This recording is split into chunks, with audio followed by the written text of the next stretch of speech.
포공님이 말씀하신 것처럼 소는 이제 조선 사람들이 정말 좋아했었습니다. 그전에도 꽤 좋아했었던 것 같고. 왜냐면은 뭐 가장 근본적으로 농사 지으려면 이제 소가 필요하고 소가 죽으면은 또 이제 먹어야 되잖아요. 시체 놔두면 썩어요.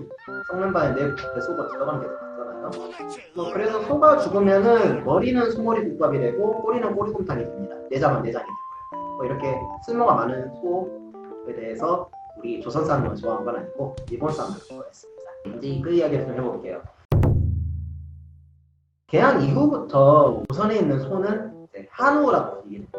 당시에는 한우가 아니었고 조선우였는데 이 조선우는 조선의 이제 주요 수출품이었어요. 조선이 주로 수출하는 게 딱 두 가지인데 하나는 이제 쌀이고 다른 하나는 소거든요. 이 과정에서 소가 상당히 많이 팔립니다. 왜냐하면 일본의 사정과도 관련이 있는데 일본은 이제 메이지 유신 이후에부터 육식을 장려하거든요. 일본인들은 체구가 작은데 체구를 서구화해야 되는 것도 약간 타라이쿠스러운 그런 이야기긴 해요. 아무튼 그래서 육식을 매우 장려를 합니다. 뭐 소고기 먹는 거, 비프 커트니 만드는 거, 돈가스 만드는 거 이런 거 많이 하거든요. 그런데 일본 내에서의 소고기 공급에는 또 한계가 있잖아요. 소를 많이 키우는 그런 인프라가 아니었으니까 아무리 이제 소를 많이 키우고 도축을 하려고 해도 그런 기반 시설이 많이 마련되기는 좀 시간이 걸리는 상태였죠. 그래서 소고기 값이 계속 올라갔어요.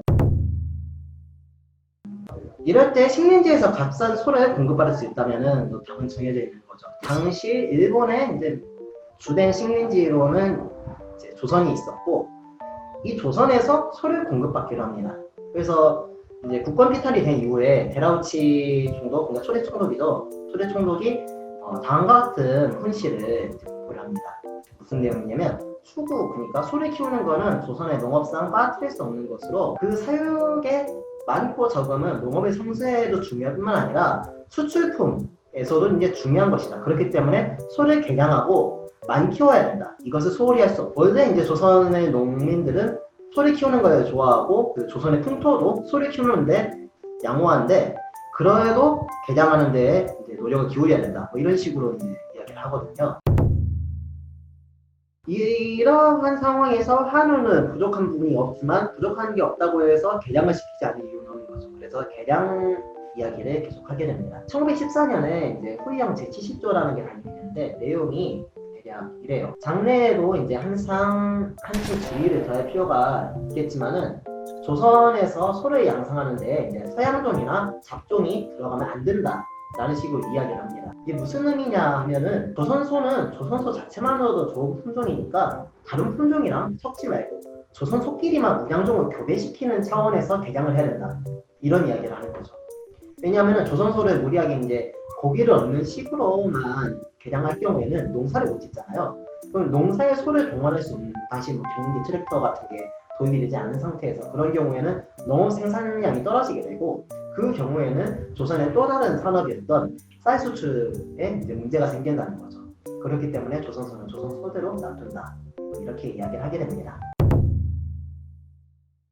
사실 서양종과 일찍이 교배를 시키려는 시도가 계속 이어지긴 했었어요. 예를 들어서 시험적으로 뭐 스위스에 있는 신멘탈종. 근데 신멘탈종은 그 찾아보시면 나오겠지만 소 중에서 가장 큰 소예요. 그래서 일단 한우의 크기를 엄청 늘려서 일하는 데도 도움을 주고 고기를 많이 얻을 수 있게 하면 좋았겠다라고 했는데 실패했다고. 엄청 크게 실패했다고 했어요. 어떻게 실패하죠? 엄청 크게 실패하죠. 시장을 엄청 했나요? 일을 못하겠어요. 그리고 뭐 성격 문제나 이런 것도 있었다고 해요. 성격? 궁금하긴 하네요. 한우는 그 한국어만 알아듣고 외국어는 못 알아듣는. 그러면은 소고기를 원활하게 먹기 위해서는 소가 많이 있어야겠죠. 소를 많이 키우게 되는 이야기를 좀 해볼까 합니다. 일단 나라가 없어지기 전에, 그러니까 아직 조선이고 대한제국이었던 시절로 다시 돌아가 보겠습니다. 개항 이후부터 소는 계속 수출이 되었습니다. 김현기 선생님이 예전에 논문을 쓴 적이 있었는데 2016년 논문에 따르면은 1890년대에는 약간 이제 소의 그 마리수가 좀 오락가락하지만 평균적으로는 600마리에서 800마리 정도를 해외로 수출했다고 했어요. 해외로 수출한다고 하면 대충 일본으로 수출하는데 가장 높은 때는 1994년이었어요. 이때는 1262마리를 수출했다고 해요. 전쟁을 위해서 수출을 계속 진행했다고 이야기를 했습니다. 소를 이렇게 많이 팔았다가 하면 조선 내에 있는 소는 정말 거덜이 나버린 것입니다. 물론 그런 건 아닙니다. 소를 많이 키웠거든요. 일단 근대 장점은 통계가 어느 정도 확보되었다는 것이고 그 통계를 통해서 말해야 하겠습니다. 1908년에 이제 한국 내에서 그러니까 조선 내에서 키웠었던 소는 총 이제 45만 9,382마리였습니다. 근데 이게 1912년에는 104만 마리로 늘어나게 돼요. 그리고 그 후에는 매년 20만 마리, 30만 마리씩 출생이 증가하게 됩니다. 이거는 갑자기 그 시대의 소들이 짝짓기를 많이 해서 그런 걸까요? 그건 아니고 당시 이제 충덕부가 계획적으로 사육을 계속 장려했었기 때문입니다. 방법은 의외로 단순한데 그냥 가정마다 할당을 시켜서 소를 키우게 하는 것이었습니다. 근데 그냥 키우게 하면은 소사돈이 없잖아요. 돈을 줍니다. 보조금을 줬고요. 실제로 이게 얼마나 잘 되었는가 하면은 뭐 아까 수가 늘어난 거 보면은 되긴 되었는데 예상만큼 그렇게 순조롭게 된 건 아니었다고 해요. 소가 늘어나게 되면 결국 가격은 떨어지게 되거든요. 그러면은 내 소는 팔고 남의 소는 못 팔게 하고 남의 소를 다 죽여버리든지 내 소를 키우든지 그렇게 되잖아요. 그래서 지들끼리 그러니까 몰래 이제 교배를 시켜가지고 소가 막 엄청 퍼진다거나 남의 소가 갑자기 역병을 죽었다던가 이런 일이 계속 생기게 됩니다. 그리고 이건 또 이제 관청 사람들하고 또 담합을 해가지고 검역을 간소화하거나 등급을 잘못 매긴다거나 뭐 이런 식으로 이야기를 합니다. 그래서 소의 수가 그렇게까지 잘 늘어나지는 않으니까 결국 총독부는 의도적으로 소 가격을 아래로 평준화시키거나 아니면 아까 말했던 대로 그 검역 등급 자체를 많이 완화시키는 방법을 통해서 어떻게든 가격을 조정을 하려고 했었어요. 뭐 이렇게 가격 조정을 잘해가지고 소를 어디에 팔았는가? 당연히 일본에 팔았고 어떻게 팔았는가? 죽여서도 팔고 살려서도 팔았습니다.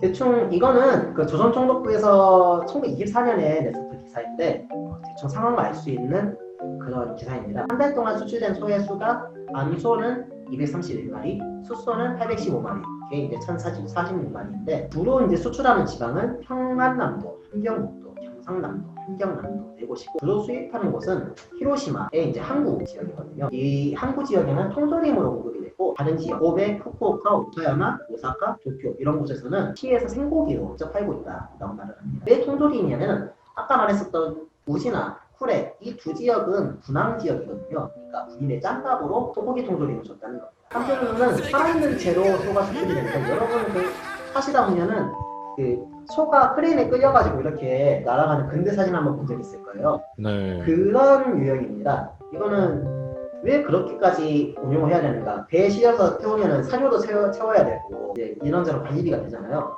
이거는 물론 조선소가 그렇게 해도 일본 소보다 싼 것도 있지만 조선소가 조선에 있을 때는 일만 해가지고 삐쩍삐쩍 돌아있거든요.